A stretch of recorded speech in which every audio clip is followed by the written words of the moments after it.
Hey, and welcome to this edition of the SA Crypto Market Analysis with myself, James Preston. And myself, Graham Tennant. And we're back from Cape Town after a great weekend at Crypto Fest. It was a really good time, wasn't it? Really enjoyed it, hey? First experience of a crypto conference of that nature, and yeah, it was great, hey? Yeah, and the first actual sort of crypto conference. Bitcoin events have put on Blockchain Africa, and Crypto Fest really was devoted to investment, trading, and I think they really did a good job. A great venue, Shimmy Beach Club. It was a lot of fun. Yeah. It really was.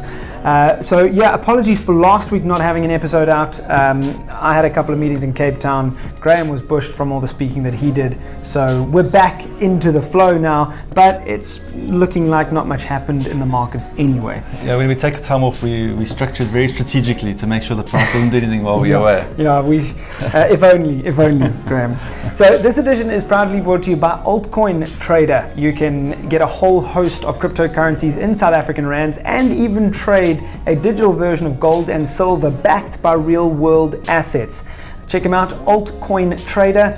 They've just slashed their fees by 50%, and they're a great team as well. Great bunch of guys with some incredible security protocols as well. And I'd encourage you to check them out, altcointrader.co.za.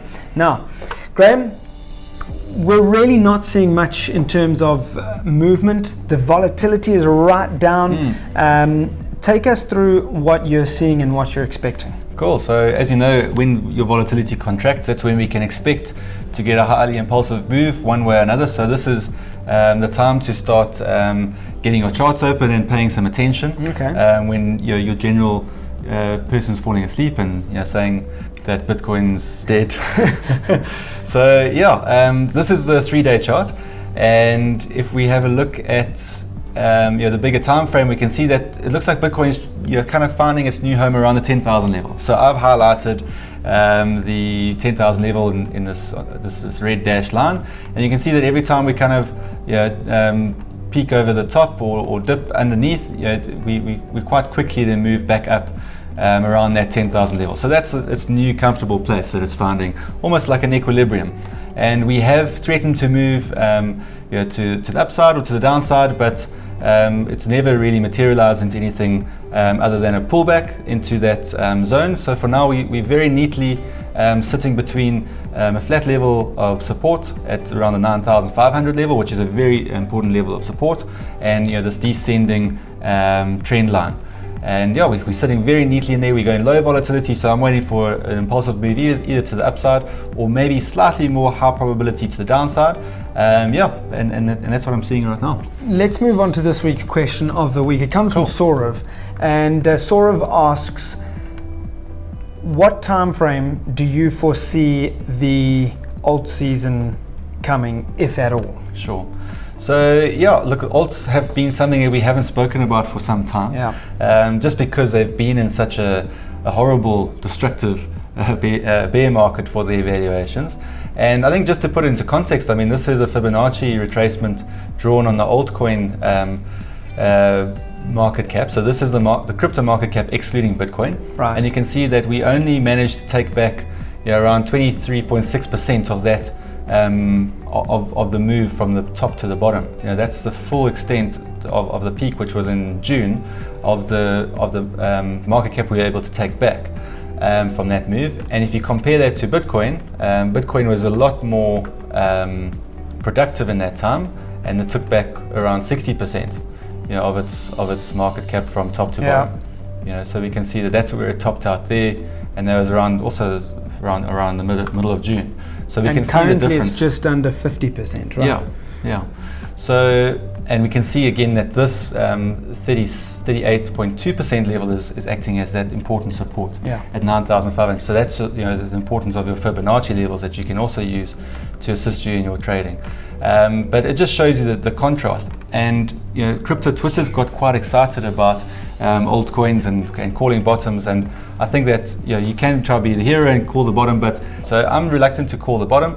I'm not terribly encouraged by what I'm seeing here right now. Yes, we are getting a slight rounded bottom here, but it's definitely going to have to show me something more than this to start thinking about allocating capital to the altcoin market. So I would prefer to have a look at this chart rather than spend the time going to look at all the different altcoin charts. This is the one I'm focusing on. If this is showing some bullish signs, then I can go and be more selective about which alts I want to get into. But yeah, I want to see a nice green candle with some good momentum, some good volume that is going to show me some evidence that the altcoin market can potentially return. So my perspective and my summary of what you're saying is it's not looking very promising, and an alt season doesn't look like it's coming anytime soon anyway. Not right now. It's going to have to show me more than this on the chart. I think there's still a lot of altcoin projects with market caps that are far too high, and there's not a lot of substance behind them, and it's still trading at market caps in excess of 10 million. And I think that's ludicrous based on what the underlying substance is for some of these projects. So I think that there still can be a clearing out of some of these altcoins. Despite the destruction that we've seen, we can still go lower. Well, the news is not good for the altcoin traders among us. So sort of sorry to be the bearers of bad news here.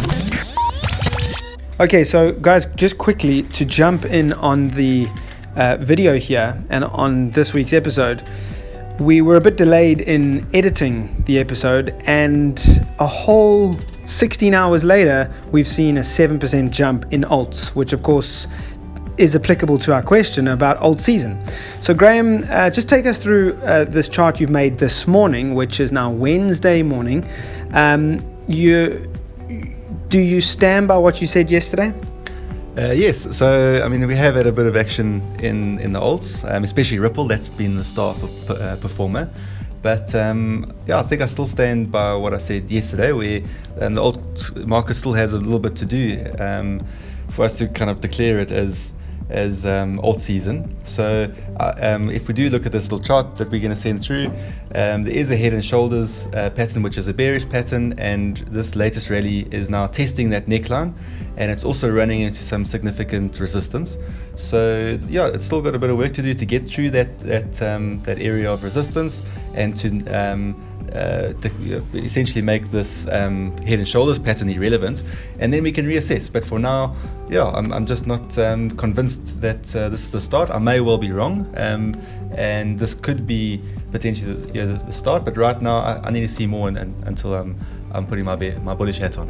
So very happy to stand by what you said in this video, which we recorded 16 hours ago. Yes, and that's technical analysis. You take a stance, and it's a matter of probabilities. It's not trying to be wrong or right. It's really trying to assess high probability outcomes versus low probability outcomes. And for me, there's still a little bit of work to do. So yeah, I stand by what I said yesterday, despite some interesting action this morning. Grant, thanks very much. Thanks, James.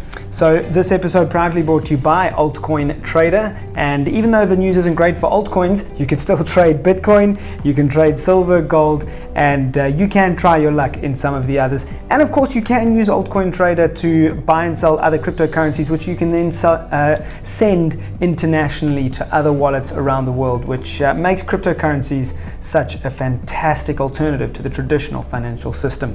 Check them out, altcointrader.co.za, who proudly sponsored this edition. Graham, we'll catch you in the next episode. Cool. Thanks, James. Cheers, guys. Cheers for now.